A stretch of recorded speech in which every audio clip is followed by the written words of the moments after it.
Have you heard of Fatty15 or C15 or Pentadecanoic acid? If so, I'm not surprised. There's a lot of influencers that are talking about this latest fatty acid on the block and whether or not you should be taking this as a supplement. In fact, most of the influencers suggest that you should be based on the scripts that they're getting from the company that actually sells this. Here was an ad that I recently read, and it really piqued my interest because a lot of claims were made about this, and I wanted to look deeper into the scientific literature to see if these claims were accurate or not. Here's the ad that I was watching. I'll also remind you guys about Fatty15 because I'm excited to share with you guys C15, which is from Fatty15, which is the first emerging essential fatty acid to be discovered in more than 90 years. It's an incredible scientific breakthrough to support our long-term health, our wellness, and healthy aging. Based on over 100 studies, we now know that C15 strengthens our cells and is a key healthy aging nutrient, which helps slow biological aging at the cellular level. When our cells don't have enough C15, they become fragile, they age faster. Thankfully, Fatty 15 repairs age-related damage to your cells by protecting them from future breakdown. It also activates pathways in the body that help regulate our sleep and our cognitive health and naturally repair our natural repair mechanisms. Fatty 15 is a science-backed, award-winning, patented, 100% pure C15 supplement. It's free of flavors, allergens, and preservatives, and it's vegan-friendly. Fatty 15 has 3 times more cellular benefits from omega-3 or fish oil. It comes in a gorgeous, reusable glass bamboo jar, and it refills. You can get those refills shipped right to your door. Fatty 15 is on a mission to optimize your C15 levels to help support your long-term health and wellness, especially as you age. So if I didn't know better, I would say that that's a supplement that I particularly wanted to buy. And fortunately, I do know better. And what I'm going to do is start out by teaching what this C15, fatty 15 pentadecanoic acid even is in the first place for the sort of uninitiated, uninformed about fatty acids, biochemically speaking. Then I'm going to look into a number of the claims that were made in that particular ad. And then I'm going to show you the papers, kind of giving you the ballpark of all this. What's really happening with this? Should we be taking it as a supplement or not? What's the research actually say? And then towards the very end, I have what I consider to be sort of the nail in the coffin paper that unfortunately is not really being talked about very much when it comes to this particular fatty acid and whether or not we can make it in the body, because that's something that's being discussed in the first place. Now, let me just quickly say, I like Candace Owens. I think that she's great. I think that she's bold. She's convicted. She stands by her convictions. She changes her mind if she realizes that the facts suggest that and admits to that. And she goes deeply into subjects. Now, I don't think she's gone deeply into this, nor has her team. She's probably busy off trying to solve some other thing. But so I'll help her out. This is, if you're a practitioner, this will give you far more confidence as to whether you should be taking it or recommending this to patients or clients. And if you're a patient or client, this will tell you if you should keep taking it if you are, or if you shouldn't take it at all. And hopefully is the most unbiased information you can find on this subject currently online. So let's go ahead and jump into this. All right, so what is pentadecanoic acid in the first place? All right, let's talk about the nomenclature. That C15, the C stands for carbon, 15 is the number of carbons, the 0 is the number of double bonds. So penta 5, deca 10, 5 plus 10 is 15, pentadecanoic acid. So that's basically molecularly what you're looking at. At the end of all fatty acids is this carboxylic acid group, carbon, a couple oxygens, and a hydrogen. That's why it's called a acid, fatty acid. And this is a 15 carbon odd chain, 15's odd, saturated fatty acid. Saturated just means that all the carbons are fully saturated with hydrogen atoms or ions. Now, let's compare that to, for example, saturated fat, monounsaturated fat, and polyunsaturated. Again, this is just to get everybody on the same page as what we're even talking about in the first place, biochemically speaking. So here's a saturated fat. We just talked about that. A monounsaturated fat, you can see here, has a double bond between 2 of the carbons instead of having a hydrogen attached to each one. So it's a single monounsaturated fat. There's 1 double bond. 2 or more double bonds makes it a many unsaturated fat. This is a 1, 2, 3, 4, 5, 6, probably an omega-6 fatty acid. When you're looking at the first double bond is on the 6th carbon. In terms of nomenclature, if you want to cover that, you've heard of omega-3 fatty acids or omega-6 fatty acids. Those are, well, I have this, I'll show this to you here. So here's linoleic acid, here's linolenic acid, this is omega-3, this is omega-6. Their nomenclature, just so you know, these are 18 carbon long chain fatty acids. And the position of the first double bond names it. This is, like I said, omega-6. The number of double bonds is a part of that nomenclature. So this would be C18 : 2 because there's 2 double bonds, even though it's an omega-6. This here, it has 3 double bonds, but that's not why it's named that, because 1, 2, 3rd carbon is where the first double bond is. This, as omega-3, would be 18:3. It's a 18 carbon fatty acid with 3 double bonds. You also have things like caprylic acid here. People in the nutritional industry love caprylic acid, medium chain triglyceride, saturated fatty acid found in things like coconut oil. Maybe has some antiviral effects to it, but there's a bunch of fatty acids. Here's the one we're talking about today, this pentadecanoic acid. What is the fate of fatty acids in the body? Again, we'll cover all this. In fact, my next slide, we're going to start talking about the claims. However, I want to just get everybody on the same page. What is even a fatty acid? If you are an average person wanting to know what a fatty acid is, I showed you what it is. Now I'll show you the importance of it in the body. There's major 3 things that we're looking at when it comes to fatty acids in the body. One is you can take 3 fatty acids, that's what these are here, attach it to a glycerol molecule, and you have a triglyceride or triacylglycerol. Everybody knows triglycerides. That's stored fat. So you take fatty acids, take a couple more, plop it on a glycerol molecule, stored fat. Down here, you have what's called a phospholipid. You could attach 2 fatty acids to a phosphate head along with glycerol. And, well, just for accuracy's sake, you have 2 fatty acids, a glycerol, 3-carbon glycerol molecule, and then a phosphate attached to that 3rd carbon. And that's a phospholipid. These things cover and surround every single cell of our body. They're incredibly important. The function of this almost can't even be stated, because the health of the phospholipids dictates somewhat the health of the cell, how they can communicate with other cells. It's very important to have these to be healthy. But that's a second role of fatty acids. The third is as energy. Now, this is what you're looking at biochemically is beta oxidation. The short version is you can take a long chain fatty acid, let's say a 16 carbon fatty acid, goes towards the mitochondria. The mitochondria has the ability to snip those carbons into 2 carbon molecules that then can be burned or utilized in the electron transport chain or combusted for energy, ATP. If you've heard you can burn fat for fuel or you can burn fat for energy, that's exactly what it is. That's basically beta oxidation of long chain fatty acids. So those are the 3 major functions in the body. So let's start to take a look then at some of the claims. The first claim was, it's the first emerging essential fatty acid to be discovered in more than 90 years. Now, listen, insulin is only discovered a little over 100 years at this point. So to say the first emerging essential fatty acid to be discovered in more than 90 years is a kind of a huge claim, really, when you think about it. So let's take a look at a couple of papers. These are a couple of papers looking at the essentiality of this pentadecanoic acid fatty acid.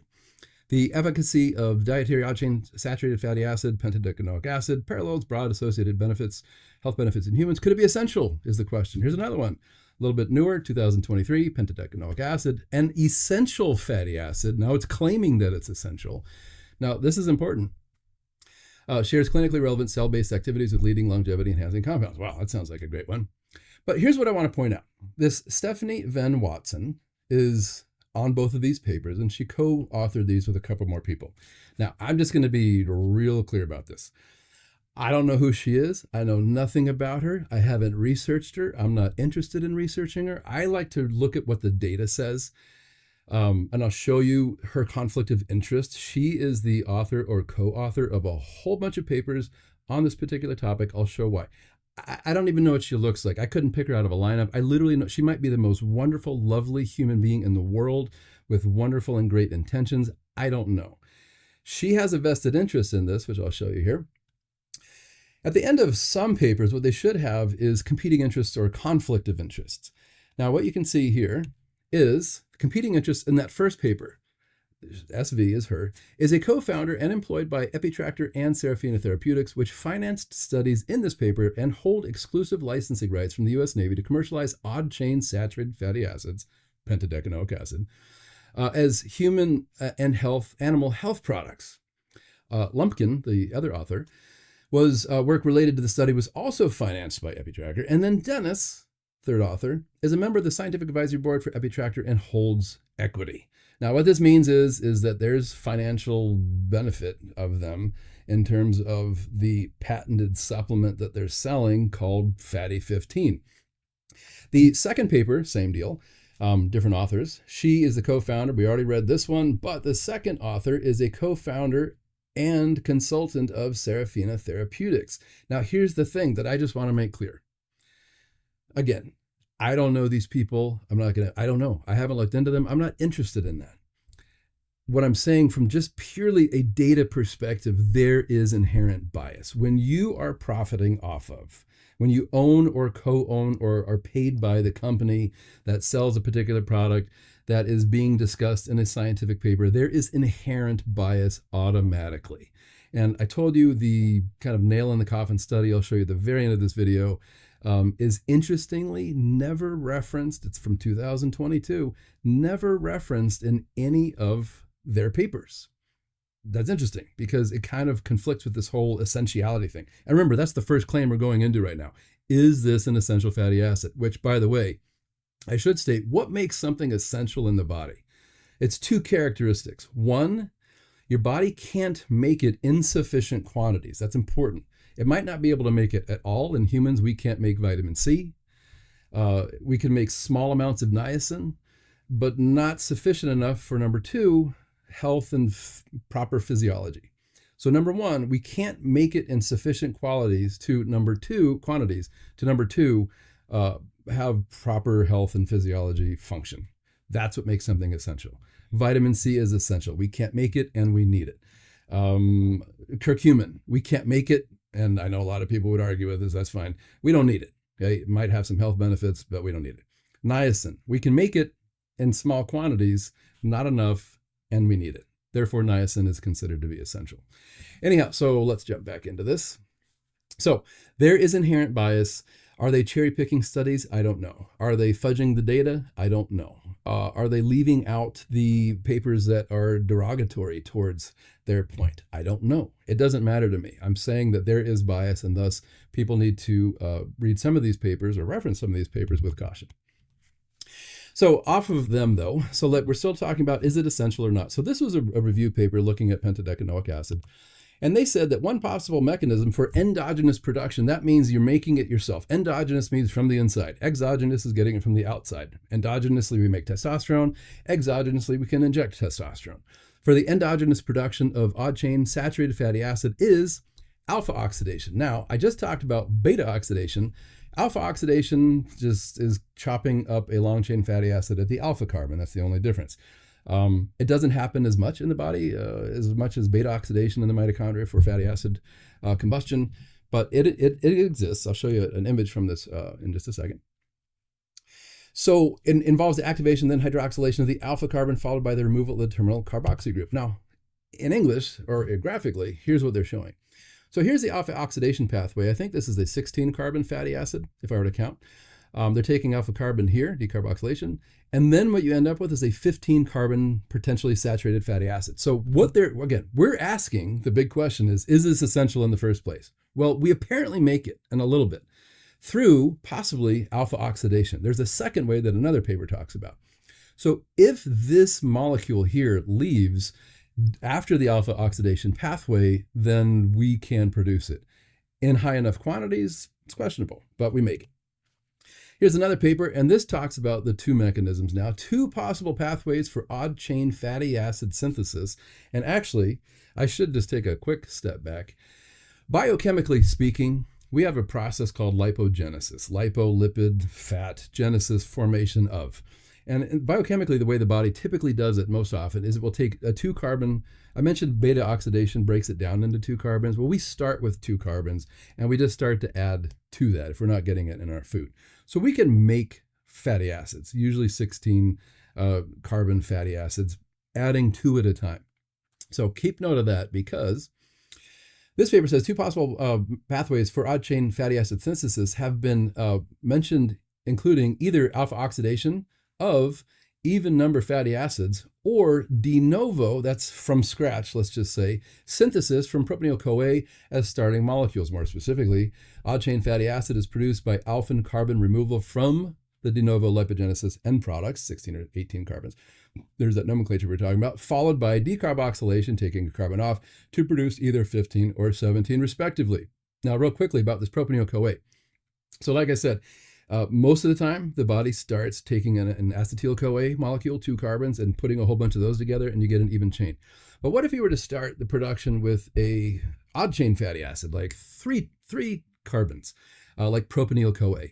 So propionyl-CoA as a starting point, if you were to add 2 carbons to that, since you started with 3 and you add 2 is always going to be an odd chain. Therefore, if you start with 3 and you add a bunch of 2, you could get a 15 carbon fatty acid, pentadecanoic acid. So there's 2 ways. Right now, remember, we're questioning, is it essential in the first place? And according to these papers and a couple others, we can make it alpha-oxidation or building it from propionyl-CoA in the first place. Now, this was a recent paper, 2024. Now, I wanted to read this. New insights on pentadecanoic acid with a special focus on its controversial essentiality, a mini review. Now, one of the things that this paper didn't do, it cited that Stephanie Venn Watson's a bunch of her papers, since she's the one that proposed that it's essential in the first place. And who wouldn't? If you're selling a product, she's probably very smart when it comes to fatty acids, super smart. This is, and I'll just say, this is a fascinating subject. I'm just talking about, should we be taking it as a supplement and listening to these influencers, reading something that is very hypey and markety, and I think maybe making some false claims or questionable claims. But this particular paper referenced her, but didn't talk about the fact, her conflict of interest. So that was one thing that I had a problem. Otherwise, it's a great paper. They had some really cool graphics in it.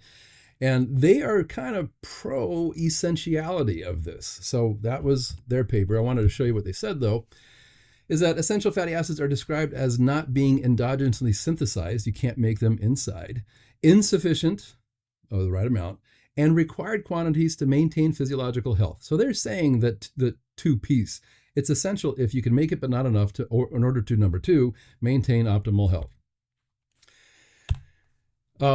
Here's another paper in terms of, is it essential? Can we make it? This was a very interesting paper because it took individuals, not a whole lot, and it gave them either cellulose, plant starch, basically, inulin, a prebiotic, or propionate. Now, we just said propionyl acid. They gave a short-chain fatty acid in order for them to consume. Here's what they did. A randomized double-blind crossover study, 16 healthy individuals, very small cohort, were supplemented either with 30 grams a day of cellulose, 30 grams a day of inulin, prebiotic, or 6 grams a day of the short-chain fatty acid, propionate, for 7 days only. Okay, so you got to take these into consideration. Here's the results. Cellulose did not affect plasma odd-chain fatty acid levels, whereas inulin and propionate increased pentadecanoic acid, C15, by 17% and 13% respectively. So what does this say? This says that their blood levels went up just because they were consuming certain things. We can make this. And it turns out our gut bacteria probably contribute to some of this to some degree if you have the precursor, short-chain fatty acid, propionate or propionyl-CoA as a starter. So if we just take this right now, can we make it? Because we're going to take a look at this claim here. Can we make this in the first place? And the answer is yes, we can. Yes, we can. And it seems to come from 2 places. Alpha-oxidation, breaking down even chain fatty acids, and propionyl-CoA as a precursor, possibly in the gut, making fats. Okay. Now, the last thing I want to say was in the last 90 years. Now, here's a paper, 1954, says the occurrence of pentadecanoic acid in hydrogenated sheep fat.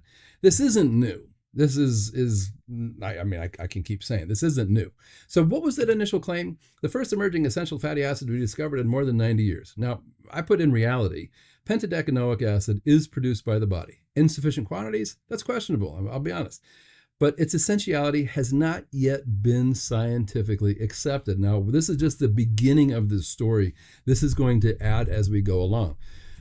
The next claim, hey there, if you're a nutritional or functional medicine practitioner and you like this type or level of information, head on over to metabolicfitnesspro.com and learn more about our mentorship program, where we train practitioners to cut through the bloat and the excess of this industry, master lab, blood chemistry, interpretation, learn to think for yourself, and build confidence in your practice.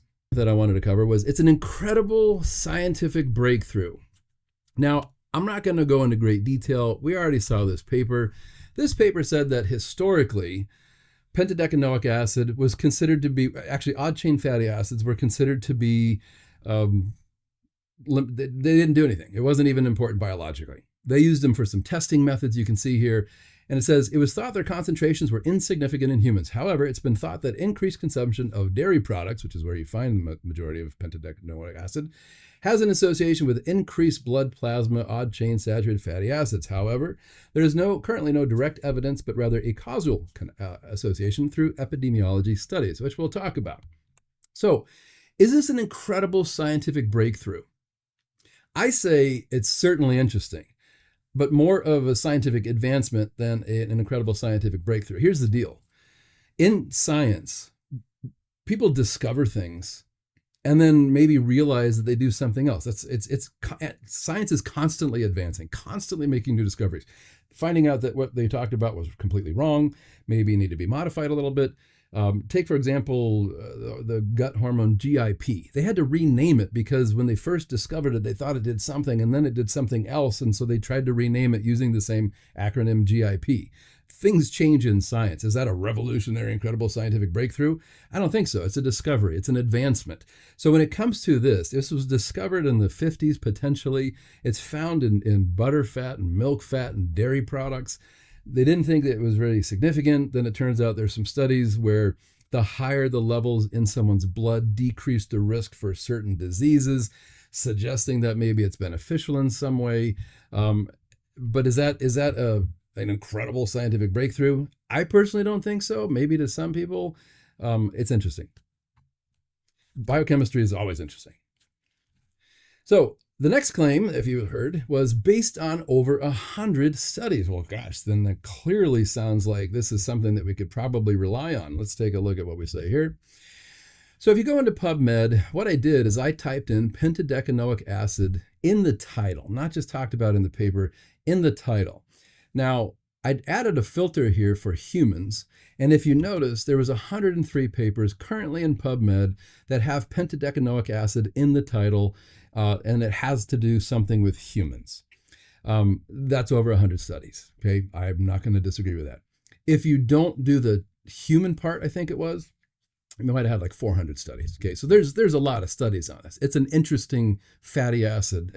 Like I said, I mean, let me just say, biochemistry is infinitely fascinating. Fatty acid metabolism, production, and breakdown, biochemistry is awesome. It's so fun to look at and read about. However, the problem that I have is when people use biochemical claims in order to justify selling a product that may not be justified in order for some of the claims that are being made.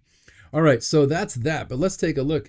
So if you add another filter, specifically randomized controlled trials, which a randomized controlled trial is essentially when you take a group of people, split them up into a number of subgroups, and then have a couple experimental groups, maybe a placebo group where they take something but it's not really the thing, or a control group where they're just sitting around and nothing happens to them so you can control things. Those are the most legitimate studies when it comes to should somebody be taking a supplement or not. It's a step down from meta-analysis and systematic reviews, or the umbrella meta-analysis, even better. However, randomized controlled trials, if you want to know if you should take a supplement or not, you want to look at randomized controlled trials. And I'll show you in a second, because take a look at this. If you filter, same deal, pentadecanoic acid in the title, in humans and randomized controlled trials, there are 2 randomized controlled trials currently in PubMed at the time of this recording on C15. Now, you might think that's a lot. I'll show you these 2 later on in the video, but for now, let's just leave it at that. Now, just for comparison's sake, I then typed in linolenic acid. This is omega-3. Title, humans, randomized controlled trials. There's 130. So pentadecanoic acid in the title, humans, randomized controlled trials, 2. 130 with linolenic acid, omega-3 in the title. And then I thought, well, I'll just type in omega-3. Let's see how many omega-3 is in the title of humans and randomized controlled trials. And you have 1,225 results. Now, let's just talk about this for a second. What would you feel more comfortable taking? Something that has 1,200 randomized controlled trials done on humans, or 2, okay? It should be really clear at the robust amount of literature, at least in omega-3s, compared to pentadecanoic acid. Again, this is just a story. We're just getting warmed up. So based on over 100 studies. Now, the reality is is the majority of those studies are, and I mentioned this before, associative epidemiology studies. Now, what that means in English is basically they will look at humans' blood for C15 and then look at the disease state or rate in those people. And I'll show you some of these papers. The higher the levels of C15, the lower the incidence of diabetes. The higher the levels of C15, the lower incidence of hypertension over 65 or cardiovascular mortality. So just based on that, you think, well, gosh, I should want to get my levels of C15 up. There's two things I'll just quickly say to that. One is yes, maybe, and you can apparently do that through diet, although your body makes it too, based on the health of your gut and your gut microbiome. And two, here's a big question. In the lower levels seen in certain disease states, is it because they didn't have enough in the first place, or that something biologically was going on and maybe using it up, and that's why it was lower? That's not what's covered. These are merely observational studies, which I also have next here. These are, let's just take a look at this. And then the other studies are mechanistic animal or cell culture studies. I'll show you a couple of those. Animal and cell culture studies are fascinating, great talking points, interesting to contribute to the research body of knowledge in order to maybe try something with humans. But in terms of making the jump of this is what happens in a petri dish, therefore we should be taking this, you can't make that jump. Sorry. Okay, here's the next claim. This is a big one. Now listen to this. This, if you didn't know better, is enough to make you want to take just about anything. When our cells don't have enough C15, they become fragile and they age us faster. Thankfully, Fatty15 repairs the age-related damage to cells, protects them from future breakdown, and activates pathways in the body that help regulate our sleep, cognitive health, and natural repair mechanisms that support our overall health. Good Lord. Whatever does this, let's take that, because that sounds amazing. Why? I don't want to age. I don't want damaged cells. I don't want them to break down. I want to activate pathways that regulate my sleep, cognitive health, and natural repair mechanisms that supports my overall health. Sign me up. Here's the deal. Now, I am showing you a number of studies throughout to justify this. I showed you there's over 100 studies. Yes, there are. They're on animals, they're in petri dishes, and there's 2 done on humans. I'll show you one of those in just a second. This information is based off of what's called preclinical data. Clinical studies are done with humans. Preclinical is usually animal, again, cell culture studies. Cell-based and animal research does exist, and it's interesting, and it's fascinating, and it's fun to look at, research, talk about, look at the pathways. But the randomized control trials, the 2 that were done, did not test any of these things that were just talked about, structural or aging endpoints, and no human sleep or cognitive outcomes have been studied in those 2 trials. And so I was looking at this, and I know what they should have said. So here's what I would read if I was doing this ad. When our cells don't have enough C15, according to animal and cell culture studies, they become fragile and they may age cells or animals faster. Thankfully, Fatty15, C15, pentadecanoic acid, repairs in petri dishes age-related damage to cells in petri dishes and animals, protects them from future breakdown, and activates pathways in petri dishes and animals in the animal body or cell petri dish study that help regulate sleep, cognitive health, and natural repair mechanisms that support overall health. Okay, that's what's missing. That would make it more accurate. Now, I said I was going to look at one of the 2 randomized control trials at the time of this recording that looked at these things. And here's what's funny. Notice what it says at the bottom. Activates pathways in the body that helps regulate our sleep. Cool. Well, here was a paper. This was done on 88 Chinese women who had fatty liver, non-alcoholic fatty liver disease, now called metabolic associated fatty liver disease. That's what they had. I'll show you this paper in a little while later to show you how they actually did the study, 12 weeks. I think it was 200 milligrams a day. But check this out. As the results of the study, no significant changes in 88 Chinese women with fatty liver taking C15 for 3 months. No significant changes occurred in resting metabolic rate, physical activity, and what's that say? Sleep duration in any group. So of the 2 randomized controlled trials that were done, when it says it activates pathways in the body that helps regulate our sleep, in Chinese women with fatty liver, it didn't really do anything with their sleep. All right. So the next, and I think last claim that we're going to go over, and I'm still not done, we're still getting warmed up, I got some great studies to show you, is it was said that it has 3 times more cellular benefits than omega-3 or fish oil.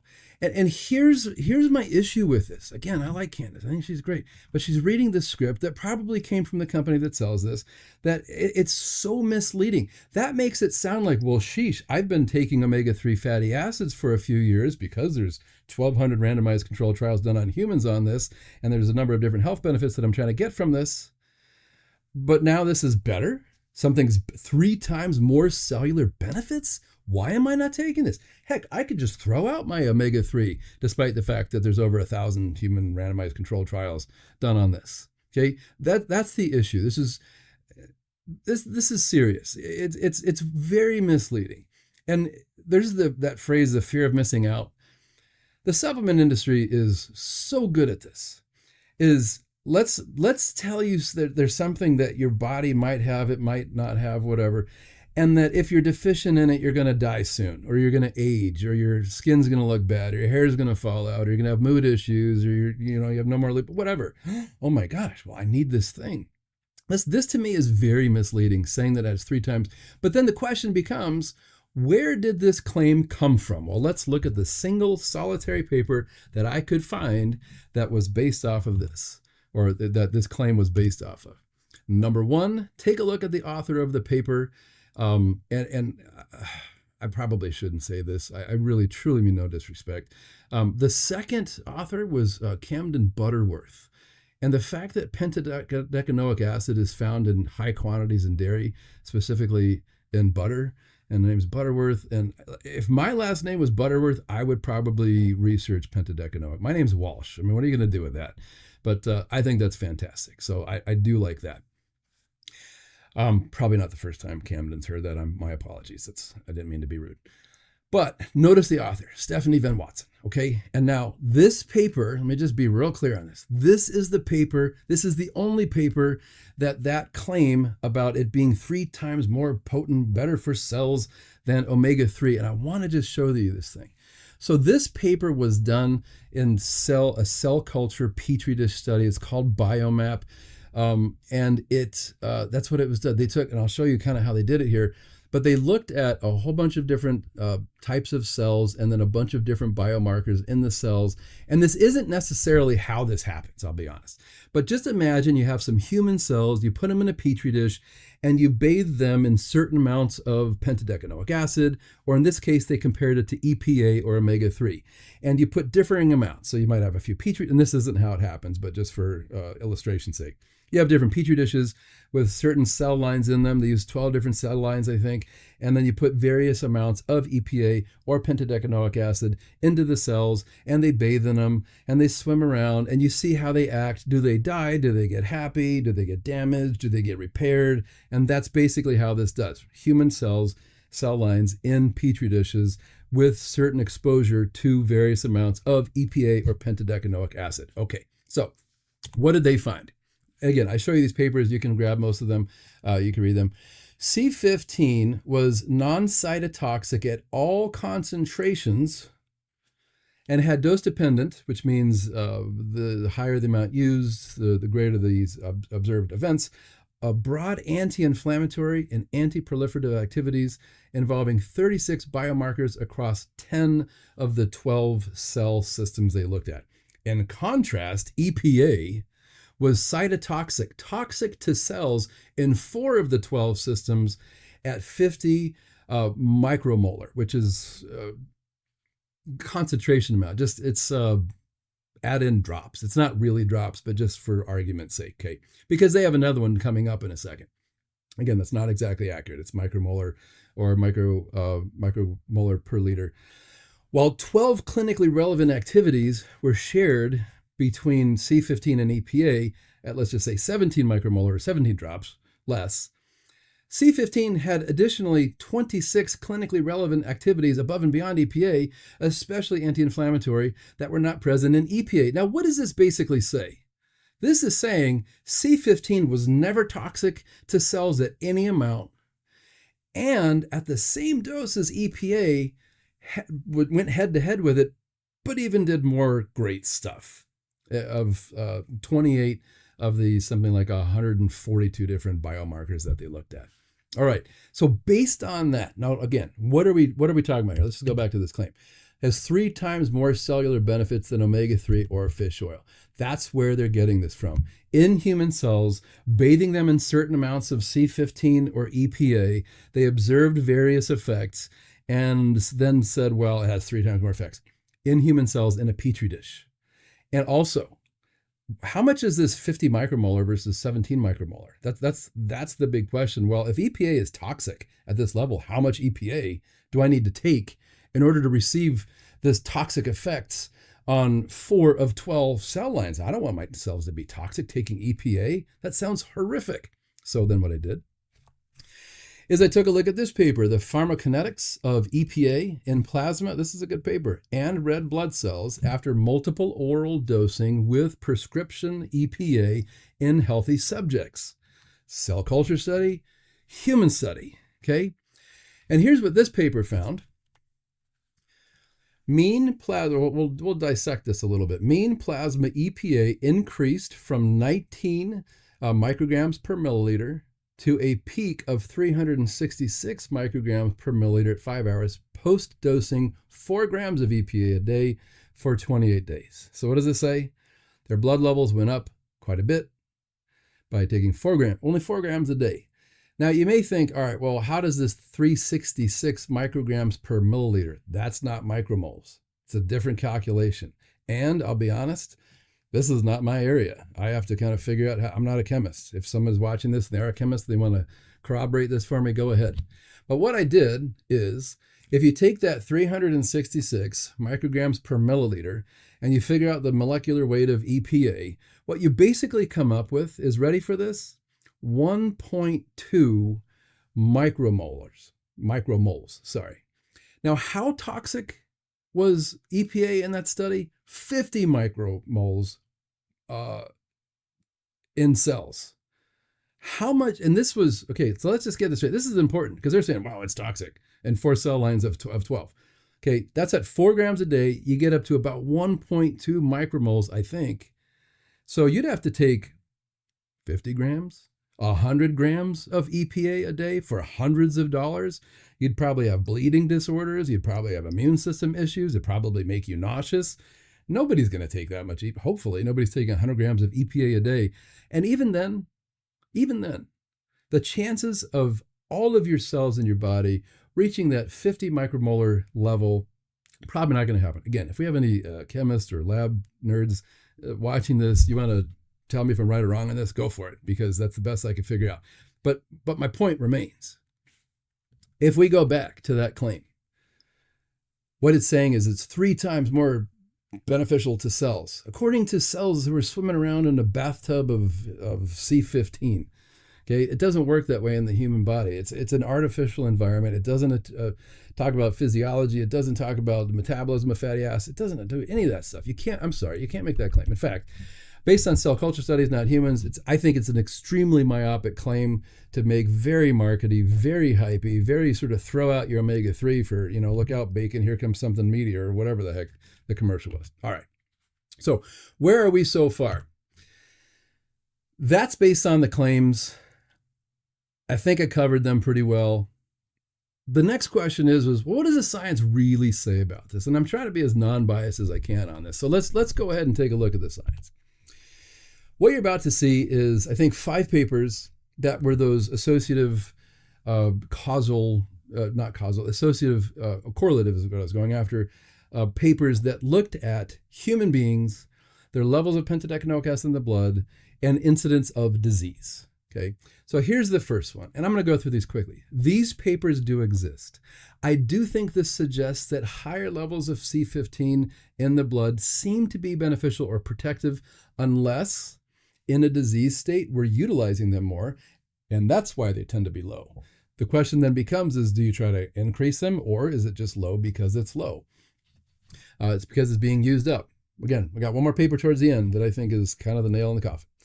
So this paper basically says that the level, the higher, and let me just explain something really quickly. An inverse correlation is if something goes down and the other thing goes up. A positive correlation is if they both track together, both go up, both go down.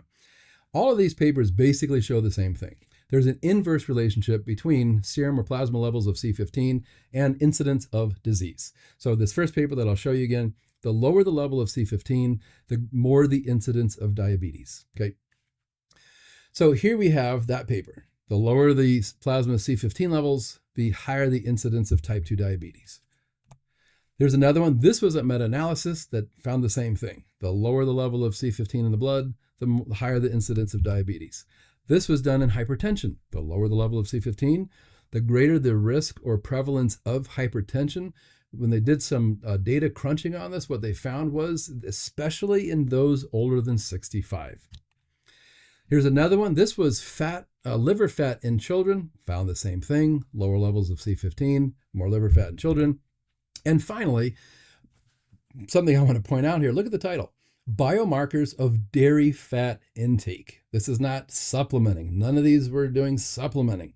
This was levels in the blood, and this one specifically, biomarkers of dairy fat intake, incident cardiovascular disease, and all-cause mortality. Systematic review, meta-analysis found basically the same thing. The lower the levels of C15 in the blood, a marker of dairy fat consumption, maybe, the greater the risk of cardiovascular disease and all-cause mortality.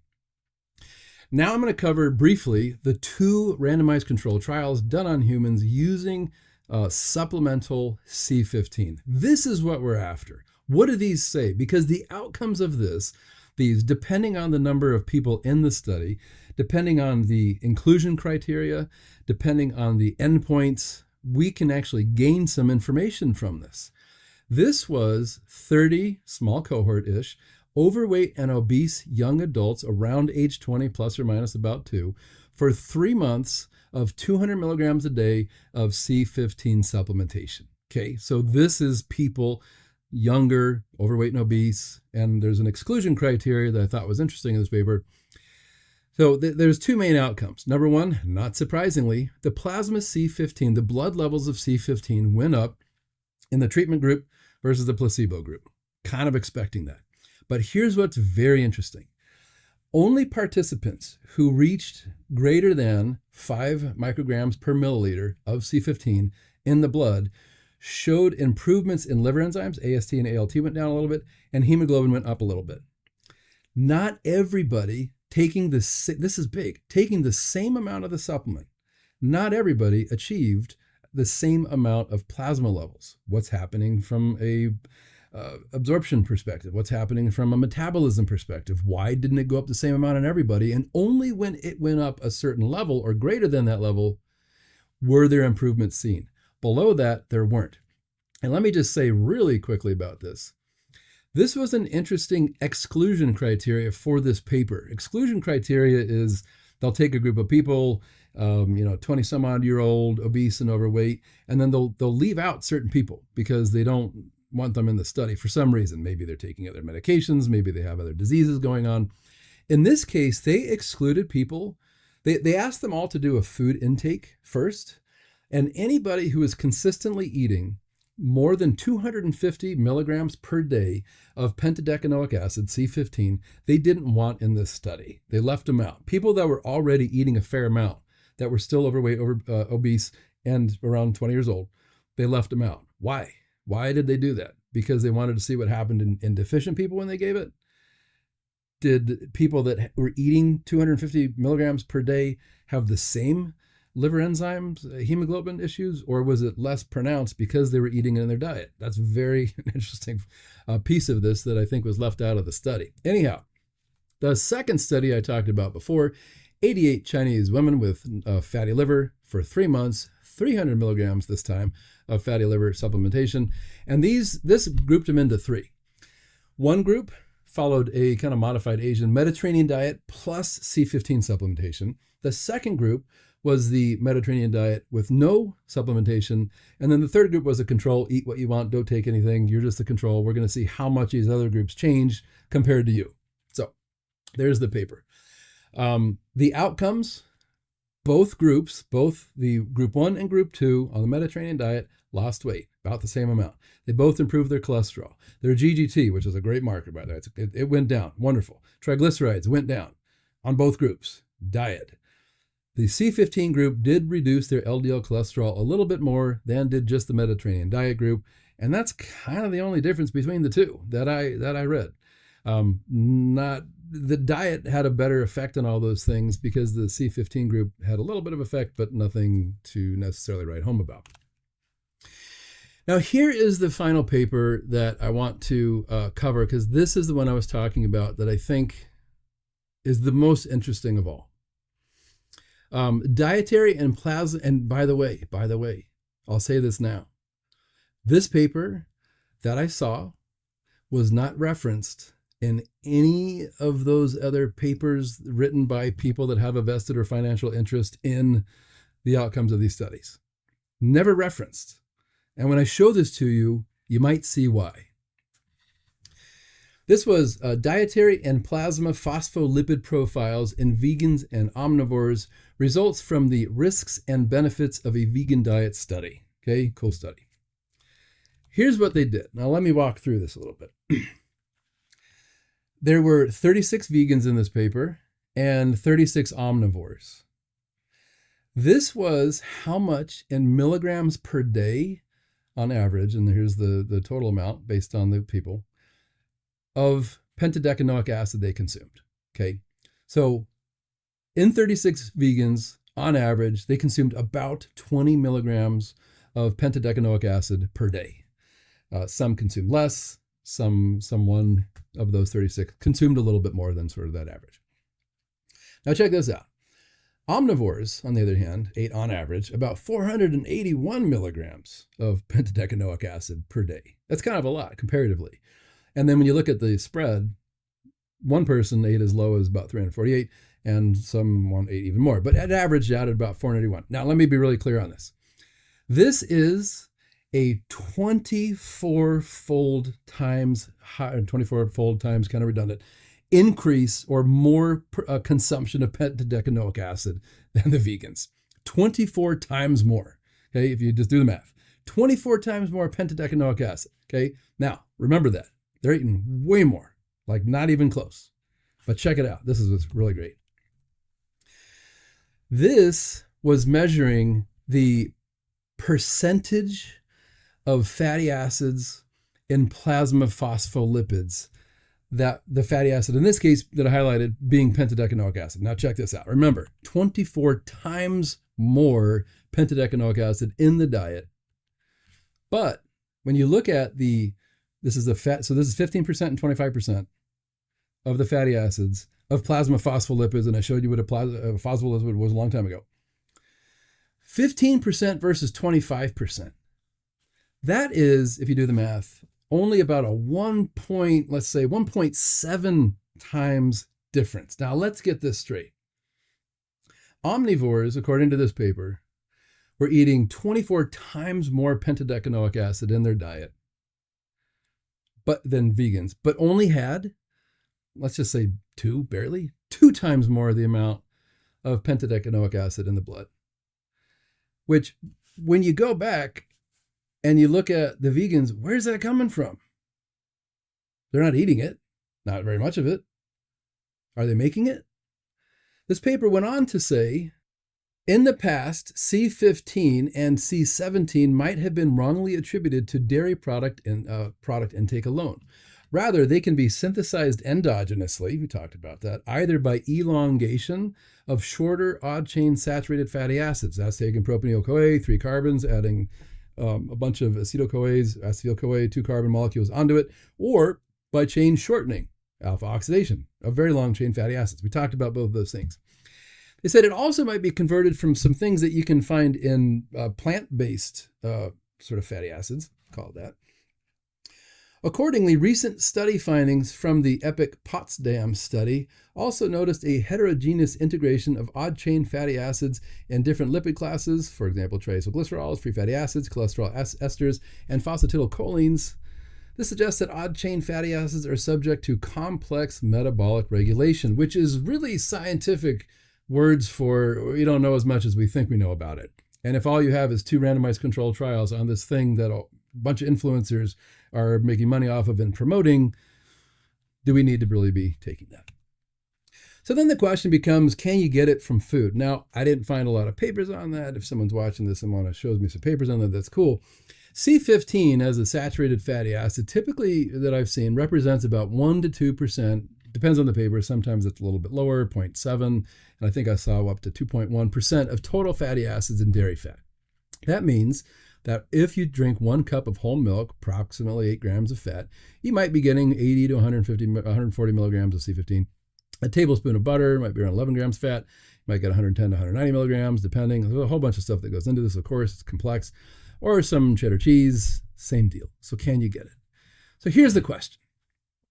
Based on all of this, when you look at the claims, should we be supplementing with this fatty 15? And I'm just going to go ahead and say no, not right now. It's infinitely fascinating as a molecule, the biochemistry of it, its utilization in the body, in phospholipids, in cell membranes, fascinating. We can get it in our food. The promotion of this product, however, I think is doing what a lot of supplements do in the supplement industry, and that's making you feel like that you must have this particular supplement or else you're going to age or die or get old or get wrinkly or be ugly or whatever the heck might be going on. When really, when it comes down to it, is we can get it in the food. The health of our gut microbiome appears to be related somewhat to this and its production. And therefore, until more information is known, I think if you're interested in your health, you have far more studied things to be spending your money on than a supplement that is being overly hype and marketed using terminology that's not 1,000% wrong, but it sure is a little bit nudging you in a certain direction. Anyhow, I hope you guys like this video. If you like this kind of stuff, head on over to our website, metabolicfitnesspro.com, where we help train practitioners in the actual science, cutting through the noise of the functional and nutritional medicine industry so that you can be a better, more confident, more clear-headed practitioner in this sometimes confusing space. Thanks so much, and God bless.